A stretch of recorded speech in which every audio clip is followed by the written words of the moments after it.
Bonjour, bienvenue dans cette nouvelle histoire philosophique du jour.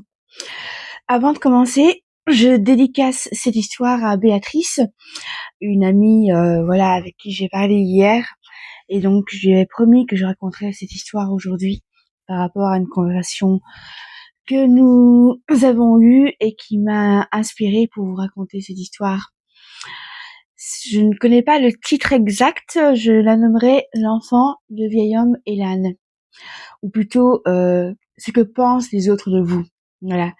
Cette histoire je la dédie à toutes les personnes qui s'inquiètent de ce que les autres peuvent dire d'elles, qui se sentent blessées, jugées, critiquées, rabaissées, humiliées et autres, par rapport aux propos que les gens peuvent tenir à votre égard, notamment les rumeurs, les blabla et compagnie.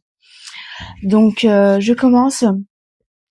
C'est l'histoire d'un petit garçon qui vit dans un village. Un jour, il va trouver son grand-père et il raconte à son grand-père qu'en fait, il en a assez de ce que les autres enfants racontent de lui.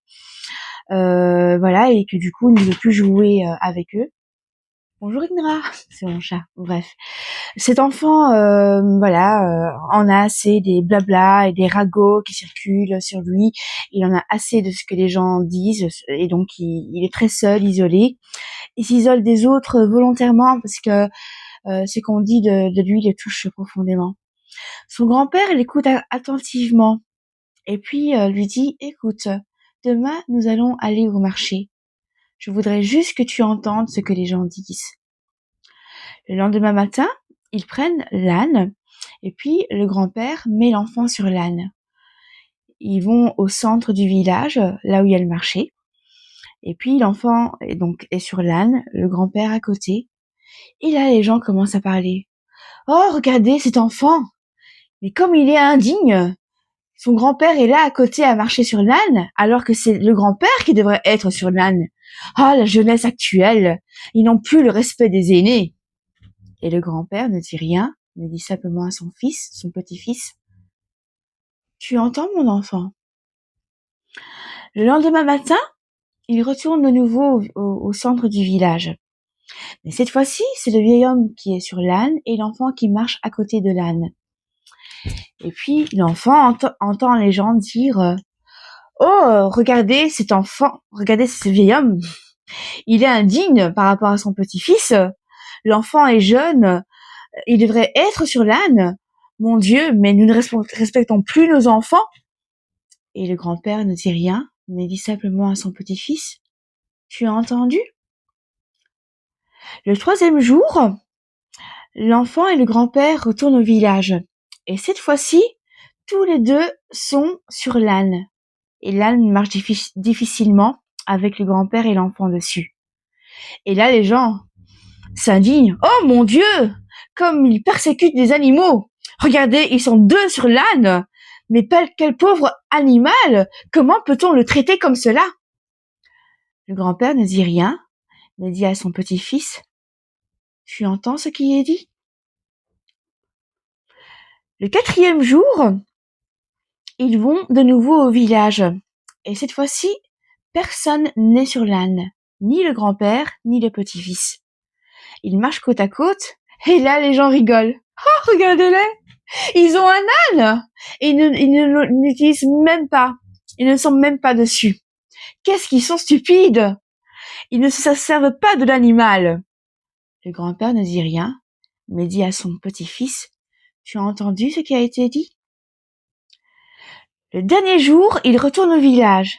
Et cette fois-ci, l'enfant et le vieil homme portent l'âne sur leurs épaules. Et les gens rigolent. Ah, regardez-les! Comme ils sont stupides!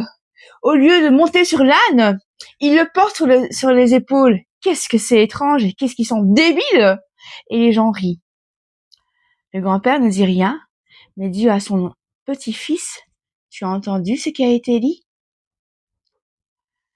Le dernier jour, le vieil homme prend l'enfant près de lui et lui dit, écoute, quoi que tu fasses dans la vie, il y aura toujours des gens qui vont rire, qui vont te critiquer, qui vont te juger, voire même t'humilier.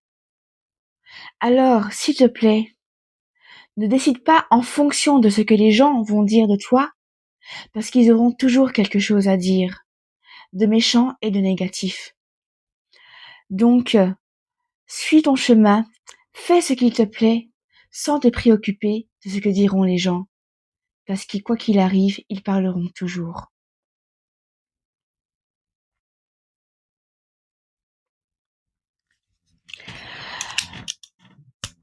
Je n'aime pas conclure, mais je vais conclure. J'ai beaucoup de mal à suivre les préceptes de ce conte, mais voilà, j'essaye de poser des actes, de faire des choses en me passant outre de la critique, surtout sur les réseaux sociaux, surtout sur Internet, et en essayant de protéger mon petit cœur, parce que je sais que quoi que je fasse, il y aura toujours quelqu'un pour rire de moi, pour me critiquer. Et le jour où j'ai réalisé que poser des actes pour moi, pour mon bien-être, pour ma santé, pour ce que je veux accomplir et réaliser, sans me soucier de la critique des autres, ou du moins en m'en protégeant au maximum, m'a permis d'oser me lancer. Comme ces vidéos que je fais actuellement. Et Dieu sait que je déteste me filmer depuis mon accident, depuis que mon œil a eu un grave traumatisme ainsi que mon visage. Mais je sais que si je me laisse déborder par les critiques et la méchanceté gratuite humaine, jamais je ne vais accomplir ce que je souhaite accomplir. Alors voilà. Et donc, au lieu de regarder les épines qu'il y a sur les roses, je préfère en sentir le parfum. Fin de l'histoire.